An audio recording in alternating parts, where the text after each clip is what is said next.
নমস্কার বন্ধুরা, কেমন আছেন সবাই? রিম্পার সংসারে সবাইকে স্বাগত। এই যে সকাল সকাল উঠে এক বালতি কাপড় নিয়ে চলে যাচ্ছি ছাদে। তখনও জানতাম না যে আমার মা আমাকে নেমন্তন্ন করতে আসবে, তো সেই কারণে আমি চটপট কাজ করিও নি, ধীরে ধীরেই করছি। যেহেতু আমাদের মা মানে আমার শাশুড়ি মা স্কুলে যায়, তো সেই কারণে সবটা একটু একটু ধীরে ধীরেই করি, ঠিক আছে। তো নিচে গিয়ে দেখেছিলাম যে মা বলতে আসে।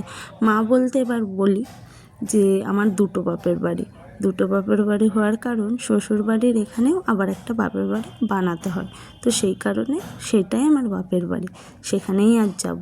তখনও জানা ছিল না আজকে আমার দাদার জন্মদিন। আর এখানে সারা পাড়া ঘুরে খুঁজে খুঁজে এই বিচ্ছুটা এখানেই এসে হাজির হয়েছে। মানে আমি সারাক্ষণ খুঁজেই যাচ্ছি কোথায় গেল, দেখছি এখানে এসে ওর জেঠিমার সাথে ঠাকুমার সাথে খেলা করছে। হ্যাঁ, হয়তো ভাববে তোমার কি একটাই শাড়ি? না, আসলে এতটাই বাপের বাড়ি কাছে যে সেজে যাওয়ার মনটাই করছে না। আসলে বাড়ি থেকে বেরিয়ে এই যে ছোট্ট গলি, তারপরে এই যে বাড়িটা দেখা যাচ্ছে, ওটাই আমার বাপের বাড়ি। সেই জন্য আমি আর সেজে গুজে গেলাম না। হ্যাঁ, আর একটা লং রাস্তা দিয়ে যাওয়ার আছে, কিন্তু আমি সেটা দিয়ে যাব না, সেই কারণে আমি এখান দিয়েই চলে যাচ্ছি। রিকি এখনও আমাদের বাড়িতেই ঘুমোচ্ছে, সে উঠলে আমি নিয়ে যাব। এই যে 3টে বাচ্চা, আর এইটা আমার বোন বলতে ওরা 2 বোন 1 ভাই, তো সেই কারণে এইটাও আমার বোনই হলো। মা যথারীতি খেতেও দিয়ে দিয়েছে, বাচ্চাদেরকে আগে খাইয়ে তারপরে আমরা খাবো। এই যে এইটা আমার বড়দির ছেলে, ওর 2টো ছেলে, ছোট ছেলেটাই এসেছে, বড় ছেলেটা আসেনি। এত বিচ্ছু সব একসাথেই, বিচ্ছুর দলগুলো একসঙ্গে হয়েছে।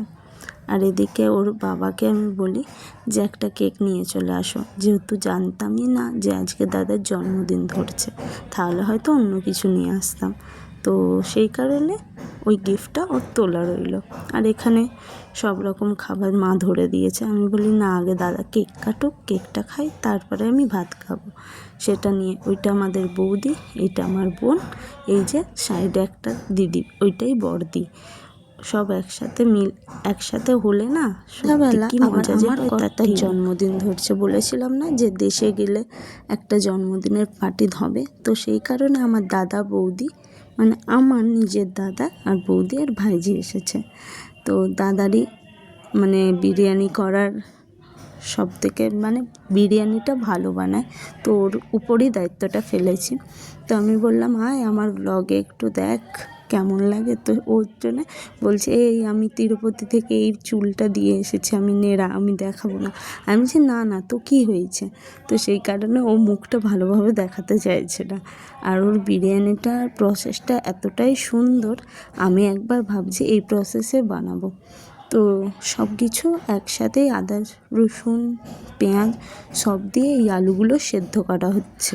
আর দাদা একা একা করছে, আমি তাকে হেল্প করবো না সেটা কি আর হয়? তো সেই কারণে আমি বলি দাঁড়া, আমি চিকেনগুলো ওতে দিয়ে দিচ্ছি, একটু হেল্পও হয়ে যাবে। তো আমার বৌদিকে বলি না একটু ভিডিওটা করে দে। সে বলছে ও ভিডিওর কারণে তুই কি কাজ করছিস? আমি বললাম না না দাদা একা একা করছে, সেই কারণেই করছি, অন্য কিছুর জন্যে না।